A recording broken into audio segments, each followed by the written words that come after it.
Belfast, the capital and largest city of Northern Ireland, a city that's famous for building the Titanic back in the days when this was a very prosperous city that was a major shipbuilding hub for the British Empire. And more recently, of course, it is famous for the more unfortunate sectarian conflict that took place here during what is called the Troubles. What I'm gonna do, and what you should do if you visit Belfast and you're interested in learning about this very harsh yet important part of the recent history of this town, is to take a black cab tour. These are tours that are run by people who lived through this time here, who could give you a lot of information about it, and also will take you to a lot of the places that it's probably a better idea to not wander around yourself, especially if you're like me and you have a camera. So these tours can give you a lot of that in a very safe and very informative manner as well, because it's a sensitive topic. So you need to be very careful with the way you sort of learn about it. So let's go up to the Jury Inn Hotel, where I will meet the black cab and begin this tour. So every night at 6:30 they close, and every morning at 5:30 they reopen again.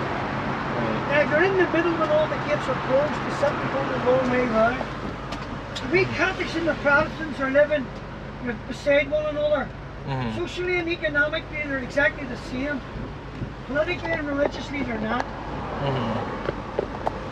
Right. Right, it's like generally working class basically on both sides. Yeah. So you're coming into the lower Shankill, and as you take a right turn here, you're going to see symbols of the loyalist paramilitary groups. Be the UGA, the Ulster Defence Association, the UEFF, the Ulster Freedom Fighters, and the Young Republicans. So there's their indicators, there's their markings. Right. It also says on the blue wall over there, welcome to the Loyalist Lower Shankill. Not a welcome. Good morning. It's letting you know who the masters of this part of the universe is. We Protestants see themselves as British. Some of them see themselves a wee bit more than the British themselves. It's a bit more nationalism. Yeah. Now this is a lad called Jackie Coulter. Jackie Coulter was a senior commander within the UDA. The UDA and the UEFF are the same organisation. But because they were equally sized in numbers and in strength with the UBF, sometimes there was internal squabbling that went on. Money, power, drugs, racketeering. Sometimes the disagreements spilled over and there was a shooting match. 332 years ago, an event in Ireland called the Battle of the Boyne. The Boyne is a river. The river's about 35 miles north of Dublin, 65 miles south of Belfast. 332 years ago, English king, King James II, Protestant king, decides that he wants to marry a Catholic queen. To do that, he has to convert to Catholicism to marry her. He does. But he converts to Catholicism on the quiet. British people, in particular the royal family, find out that the King of England is no longer a Protestant, that he's a Catholic. So there's a rebellion. Leader of the rebellion was the son-in-law of King James II. His boy, whose name was called Prince William. William came from Holland, so he was known as Prince of Orange, Prince William of Orange. He challenged for the crown of England. And here in it, there is a challenge to the crown. King James II jumped ship, went to Ireland, quickly followed over by William. Two armies meet, fight each other, July the 12th of 1680. At the end of the 12th day of July, this boy here, the prince, became the king. He became known as King William III. Every year since, hundreds of thousands of Protestants come out and celebrate the great victory of William III. Think of July the 12th as like a Protestant St. Patrick's Day. Only it's red, white and blue, not green, white and orange. Sure. Very Protestant, very British. 1969, all hell breaks loose. The Troubles began. The IRA were bombing and shooting and doing whatever they were doing.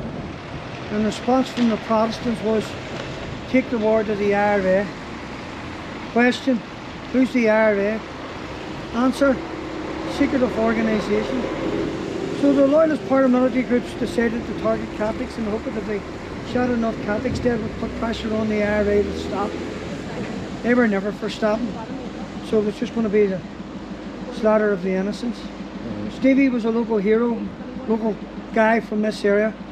Quickly named Top Gun because he was the top shooter. He dies on the 24th of September 2000 and he's given a hero's funeral. After his death, his friends then painted a mural on the wall. Stood for 16 years, and after 16 years it's battered and it's tattered and it's weather beaten. Mural was replaced.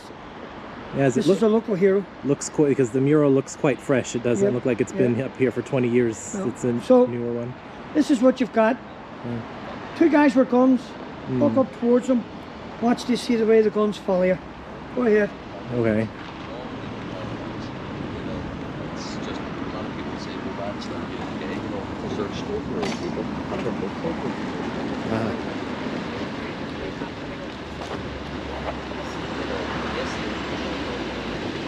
When you're here in the Protestant area here, which is the first place I've been seeing so far on this tour, you see murals everywhere. I mean, so many that I feel like it would take the tour a lot longer to explain every single one. You really feel the weight when you're here of just how serious this conflict was and how many people paid with blood and their lives even. This is why you have to be very, very respectful and very careful when you are here, because of course, you know, the people living here now are still, you know, are the people who are from here and very often, you know, may know some of the people that some of these murals are about. You feel the weight of it when you are here, for sure.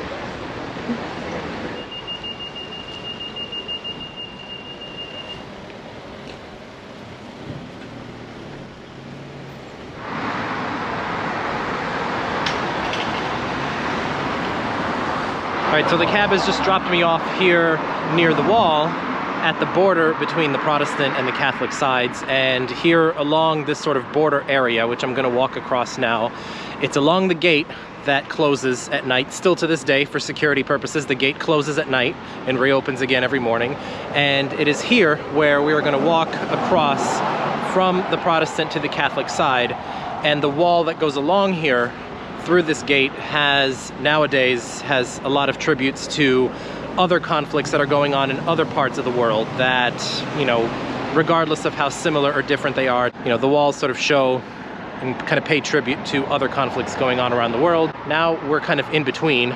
You can see here, I'll kind of stop and show you guys, I'm sort of in between the two gates now, and the sort of, I guess you could call it a no man's land between the Catholic and the Protestant sides. The gate that separates Catholic and Protestant areas closes for security purposes at night. I'm told that it opens like around 5:30 in the morning, closes 6:30 at night. And I mean, as you walk through it now during the day, yeah, you notice a gate here that, you know, is pretty hard to miss when you're going through here, but during the day it's just open and lots of traffic goes back and forth. It could be easy to forget that, oh, this is a gate that closes for a very significant security reason at night. It's sort of one of the signs of the conflict that you still see to this day, even though things are much more peaceful now than they were during the official time of the Troubles back in the 70s, 80s, and 90s. Now I've walked into the Catholic side here, and you still have the international wall that goes along this road that crosses this, I guess you could call it a border, between the Catholic and the Protestant sides. And you see a lot of very different murals all over the place. Some of them have to do with conflicts that are going on in other parts of the world to this day. Some of them have to do with more local politics.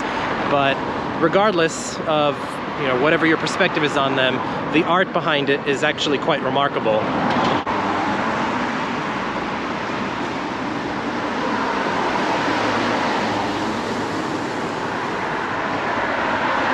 The road, just as I'm seeing it here, it looks like it's sort of designed to be, or at least, you know, with the wall on one side, you have the gates on the other side here. The road itself kind of adds to the buffer. Yeah. You know, it seems like it's no mistake that they built this wall along the road. Yeah.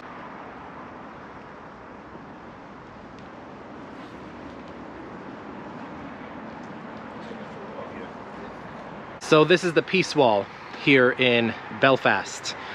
Erected in the early part of the Troubles Many might say it's a bit of an oxymoron to call it a peace wall, because obviously it did not bring peace to Belfast.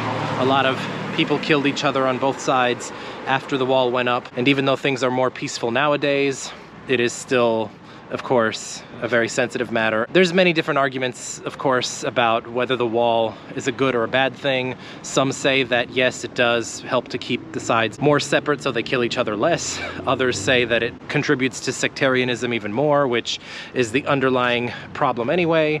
And of course, it kind of, I mean, looking at it, especially when you're here in person, I mean, yeah, it's a wall.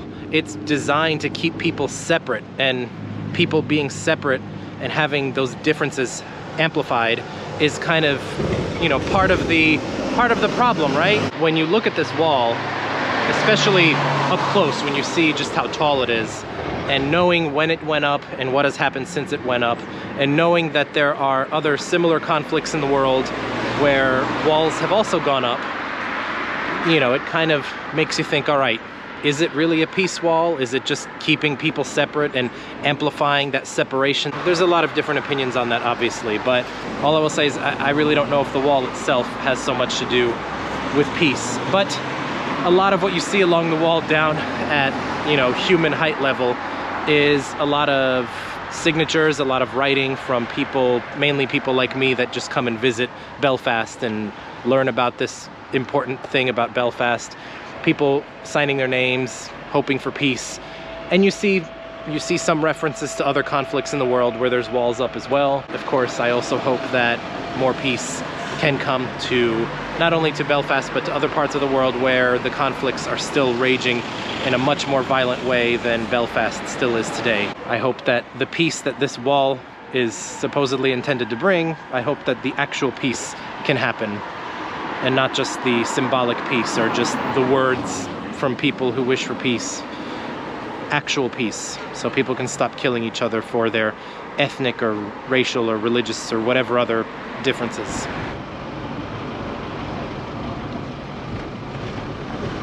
Bombay Street would always be seen as one of the first starting points of the Troubles. Neil Macaulay was a junior member of the IRA. How do we know? He's got Fane in front of his name. Fane means young soldier, young warrior in Irish. Okay. Youth wing of the IRA was the Fane, the older wing of the IRA, older in the Hearn. So if you wanted to join the IRA, had to ask to join, so you're known as a volunteer, or if Fane was a junior member. Young Gerard Macaulay would still be known, would be seen as a local hero within these communities because he defended this area on the 15th of August 1969. The buses are through the windows and the soldiers run across the barricaded streets. Loyalist mob, 15th of August 1969, came into this place, burnt the place to the ground. Have a look at all the houses to the left. You can see all the burnt out houses, the streets. Anybody with VOLs in front of their names is volunteers, older members of the IRA. And on the walls on the left hand side is the dates in which these guys would have lost their lives. Right hand side will be the civilian casualties. Common denominator between civilian casualties over here and over there, wrong place, wrong time. Does it make you a terrorist? Makes you unlucky. Yeah. I want to show you. Take a camera into there and take a shot down there. Look at the cages behind the people's houses. Okay. Yeah. That's to stop all the projectiles and the missiles coming over from both sides. And the crazy part of this is, we think that's normal. So the only difference over here is colours. It's green, white and orange over here, and it's red, white and blue over there. The IRA didn't see themselves as criminals. They see themselves as political prisoners of war. They said they'd rather die in prison as political prisoners of war rather than live in prison and be treated as a common criminal. In 1981, 10 men starved themselves to death. The bird at the bottom is the lark, it's the bird of freedom. The bird at the top is the phoenix, it resurrects itself from the ashes. Two very important symbols in Republican culture. That's Sinn Féin, the political wing of the, used to be the IRA, the main political Catholic party in the north of Ireland, and going to be in the south of Ireland. Have you enjoyed it? Wonderful, yes, thank you.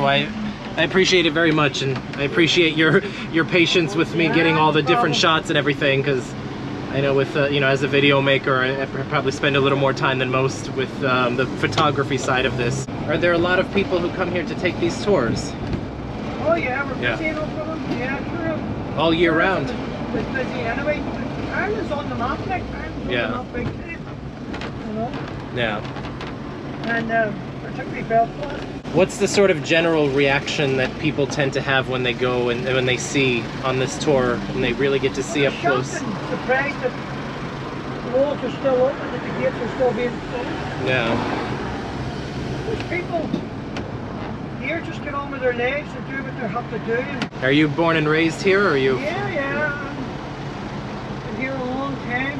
Yeah. I've seen the changes. Yeah. All for the better, you know. We're in a far better place now than we've ever been, you know.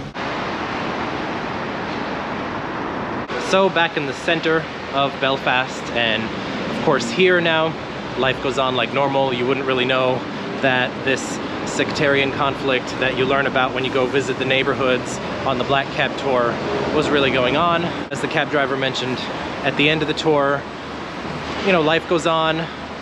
Things are better now than they've been in a very long time, and you know, there's a lot of people from other places, even places outside of Ireland, coming here for jobs and opportunities.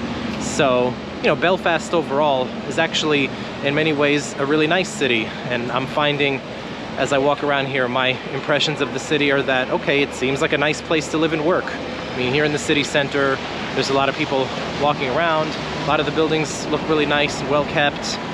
Good transportation, good local transportation. Belfast has a lot more to offer than this conflict that happened in recent times here.